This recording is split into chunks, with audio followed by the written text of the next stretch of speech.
সুপ্রিয় চাকরি প্রত্যাশী ভাই ও বোনেরা কেমন আছেন? আশা করি অনেক ভালো আছেন। প্রতিদিনের মতো আজকেও আমি সম্পূর্ণ একটি নতুন চাকরির ভিডিও নিয়ে চলে আসলাম। সম্প্রতি কুর্মিটোলা জেনারেল হাসপাতালে 6টি ক্যাটাগরিতে বিশাল একটি নিয়োগ বিজ্ঞপ্তি প্রকাশ করেছে, যেখানে আপনারা শুধুমাত্র মাধ্যমিক স্কুল সার্টিফিকেট পাস থাকলেই কিন্তু বাংলাদেশের সকল জেলা থেকে আবেদন করতে পারবেন। তো ভিউয়ার্স, আজকের ভিডিওতে নিয়োগ সংক্রান্ত সকল বিষয় যেমন পদসংখ্যা, বেতন স্কেল, শিক্ষাগত যোগ্যতা, আবেদনের শুরু এবং শেষ তারিখ, সকল বিষয়ে বিস্তারিত আলোচনা করা হবে। তাই আপনি যদি একজন চাকরি প্রত্যাশী হয়ে থাকেন তাহলে ভিডিওটি স্কিপ না করে পুরো ভিডিও জুড়ে আমার সঙ্গেই থাকবেন। তো ভিউয়ার্স, চলুন আর দেরি না করে মূল ভিডিওটি শুরু করা যাক। মূল ভিডিওটি শুরু করার পূর্বে আপনাদের কাছে আমার রিকোয়েস্ট, ভিডিওটি যদি আপনাদের কাছে হেল্পফুল মনে হয় তাহলে অবশ্যই আমার এই চ্যানেলটিকে সাবস্ক্রাইব করে পাশে থাকা বেল আইকনটি প্রেস করে দেবেন, যাতে করে এমন নতুন নতুন চাকরির ভিডিওর নোটিফিকেশন সবার আগে আপনার ফোনে পৌঁছে যায়।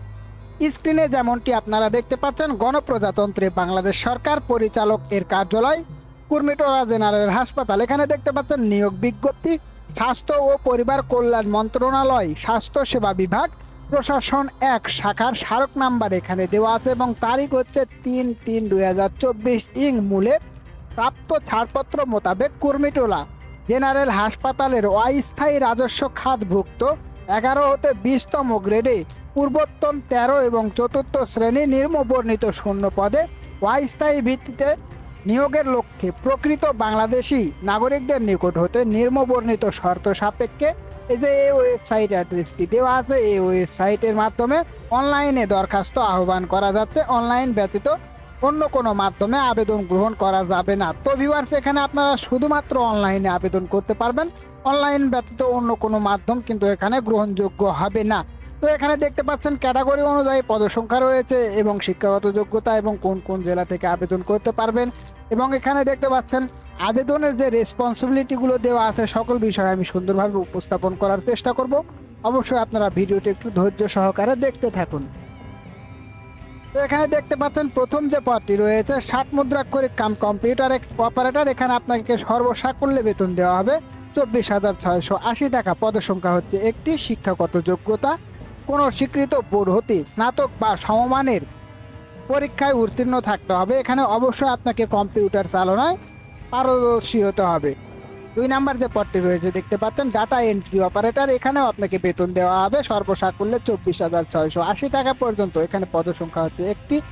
শিক্ষাগত যোগ্যতা কোনো স্বীকৃত বোর্ড হতে উচ্চ মাধ্যমিক সার্টিফিকেট বা সমমানের পরীক্ষায় উত্তীর্ণ থাকতে হবে। এখানেও আপনাকে কিন্তু কম্পিউটার চালনায় পারদর্শী হতে হবে। 3 নাম্বার যে পদটি রয়েছে দেখতে পাচ্ছেন অফিস সহকারী কাম কম্পিউটার মুদ্রাক্ষরিক। বেতন স্কেল সর্বসাকুল্যে 22,490 টাকা। পদসংখ্যা হচ্ছে 4টি। শিক্ষাগত যোগ্যতা কোনো স্বীকৃত বোর্ড হতে উচ্চ মাধ্যমিক সার্টিফিকেট বা সমমানের পরীক্ষায় উত্তীর্ণ থাকতে হবে। এখানেও আপনাকে কম্পিউটার চালানোর দক্ষতা থাকতে হবে। 4 নাম্বার যে পদটি রয়েছে ইনস্ট্রুমেন্ট কেয়ারটেকার। এখানে আপনাকে বেতন দেওয়া হবে সর্বসাকুল্যে 22,490 টাকা পর্যন্ত। পদসংখ্যা একটি। শিক্ষাগত যোগ্যতা কোনো স্বীকৃত বোর্ড হতে ইলেকট্রিক্যাল বা মেকানিক্যাল ট্রেডে উচ্চ মাধ্যমিক সার্টিফিকেট অথবা ভোকেশনাল পরীক্ষায় উত্তীর্ণ থাকতে হবে। তো ভিউয়ার্স, 5 নাম্বার যে পদটি রয়েছে দেখতে পাচ্ছেন রিসিপশনিস্ট। এখানে আপনাকে বেতন দেওয়া হবে সর্বসাকুল্যে 22,490 টাকা পর্যন্ত। পদসংখ্যা হচ্ছে 2টি। শিক্ষাগত যোগ্যতা কোনো স্বীকৃত বোর্ড হতে উচ্চ মাধ্যমিক সার্টিফিকেট বা সমমানের পরীক্ষায় উত্তীর্ণ থাকতে হবে। এখানে আপনাকে কম্পিউটার চালনায় অবশ্যই দক্ষতা থাকতে হবে। তো ভিউয়ার্স, 6 নাম্বার যে পদটি রয়েছে দেখতে পাচ্ছেন অফিস সহায়ক। এখানে আপনাকে বেতন দেওয়া হবে 20তম গ্রেডে সর্বসাকুল্যে 20,010 টাকা। এখানে পদসংখ্যা হচ্ছে 76টি। সুতরাং দেখতে পাচ্ছেন অনেক বড় একটি পদসংখ্যায় তারা জনবল নিয়োগ দেবে। শিক্ষাগত যোগ্যতা কোনো স্বীকৃত বোর্ড হতে মাধ্যমিক স্কুল সার্টিফিকেট বা সমমানের পরীক্ষায় উত্তীর্ণ থাকতে হবে। তো ভিউয়ার্স, এখানে আপনারা শুধুমাত্র এসএসসি পাস থাকলেই কিন্তু আবেদন করার সুযোগ পেয়ে যাচ্ছেন। তো দেখতে পাচ্ছেন এখানে যে সকল জেলার প্রার্থীগণ আবেদন করতে পারবেন: মানিকগঞ্জ, নারায়ণগঞ্জ, রাজবাড়ী, টাঙ্গাইল, ময়মনসিংহ, জামালপুর, ব্রাহ্মণবাড়িয়া, চাঁদপুর, কুমিল্লা, জয়পুরহাট, পাবনা, সিরাজগঞ্জ, নওগাঁ, নাটোর, কুড়িগ্রাম, নীলফামারী, সাতক্ষীরা, কুষ্টিয়া, বরিশাল জেলা ব্যতীত অন্যান্য জেলার প্রার্থীগণ আবেদন করতে পারবেন। তবে সকল জেলার প্রতিবন্ধী ও এতিম প্রার্থীগণ আবেদন করতে পারবেন। তো ভিউয়ার্স, এই ছিল আজকের নিয়োগ বিজ্ঞপ্তি। দেখতে পাচ্ছেন নিচে আবেদনের বেশ কিছু রেসপন্সিবিলিটি দেওয়া আছে, যেমন প্রার্থীকে অবশ্যই বাংলাদেশের স্থায়ী নাগরিক হতে হবে। সকল আবেদনকারীর বয়স সীমা 13/6/2024 তারিখে, সর্বনিম্ন 18 এবং সর্বোচ্চ বয়স সীমা হবে। সকল প্রার্থীর ক্ষেত্রে বীর মুক্তিযোদ্ধা, শহীদ বীর মুক্তিযোদ্ধাদের পুত্র কন্যা ও শারীরিক প্রতিবন্ধী ব্যতীত 30 বছর, বীর মুক্তিযোদ্ধা, শহীদ বীর মুক্তিযোদ্ধাদের পুত্র কন্যা ও শারীরিক প্রতিবন্ধী প্রার্থীর ক্ষেত্রে বয়স অনূর্ধ্ব 32 বছর, বীর মুক্তিযোদ্ধা, শহীদ বীর মুক্তিযোদ্ধাদের পুত্র কন্যা প্রার্থীর ক্ষেত্রে অনূর্ধ্ব 30 বছর। বয়স প্রমাণের ক্ষেত্রে কোনো প্রকার এফিডেভিট গ্রহণযোগ্য নয়।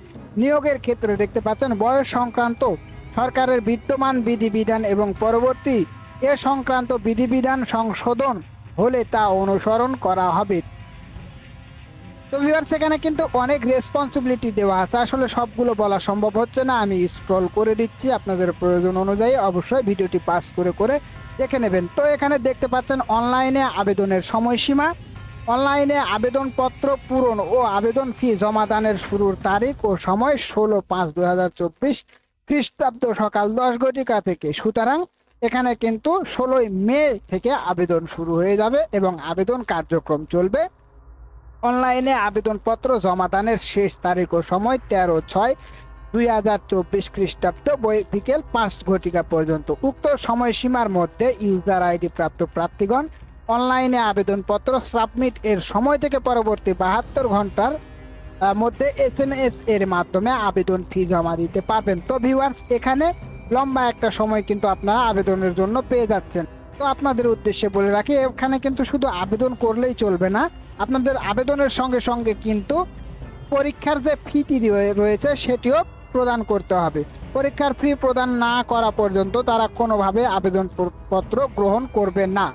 তো এখানে আপনারা দেখতে পাচ্ছেন SMS প্রেরণের নিয়মাবলী ও পরীক্ষার ফি প্রদান।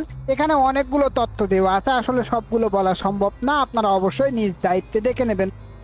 তো পরীক্ষার ফি বাবদ এখানে আপনারা দেখতে পাচ্ছেন অ্যাপ্লিকেশন কপিতে দেওয়া ইউজার আইডি নম্বর ব্যবহার করে প্রার্থীগণ নির্মুক্ত পদ্ধতিতে যে কোনো টেলিটক প্রিপেইড মোবাইল নাম্বার এর মাধ্যমে 2টি পৃথক SMS করে পরীক্ষার ফি বাবদ ক্রমিক 1 থেকে 5 নং পদের জন্য 200 টাকা, টেলিটক এর সার্ভিস চার্জ বাবদ 23 টাকা সহ অফেরতযোগ্য সর্বমোট 223 টাকা এবং ক্রমিক নং 6 পদের জন্য 100 টাকা এবং টেলিটক এর সার্ভিস চার্জ বাবদ 12 টাকা সহ অফেরতযোগ্য সর্বমোট 112 টাকা অনধিক 72 ঘন্টার মধ্যে জমা দিবেন। বিশেষ উল্লেখ্য যে অনলাইনে আবেদনপত্রের সকল অংশ পূরণ করে সাবমিট করা হলেও পরীক্ষার ফি জমা না দেওয়া পর্যন্ত অনলাইনে আবেদনপত্র গ্রহণ করা হবে না। তো ভিউয়ার্স, আপনাদের সুবিধার্থে অবশ্যই আমি আবেদন লিঙ্ক আমার ডেসক্রিপশন বক্সে দিয়ে দেবো, সেখান থেকে যদি আপনারা চান তাহলে খুব সহজেই কিন্তু আবেদন করে নিতে পারবেন। তো ভিউয়ার্স, আজকের ভিডিওটি এ পর্যন্তই ছিল। ভিডিওটি যদি আপনাদের কাছে হেল্পফুল মনে হয় তাহলে অবশ্যই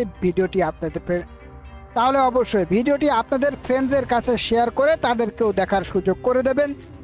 ধন্যবাদ সবাইকে, দেখা হবে পরবর্তী কোনো ভিডিওতে।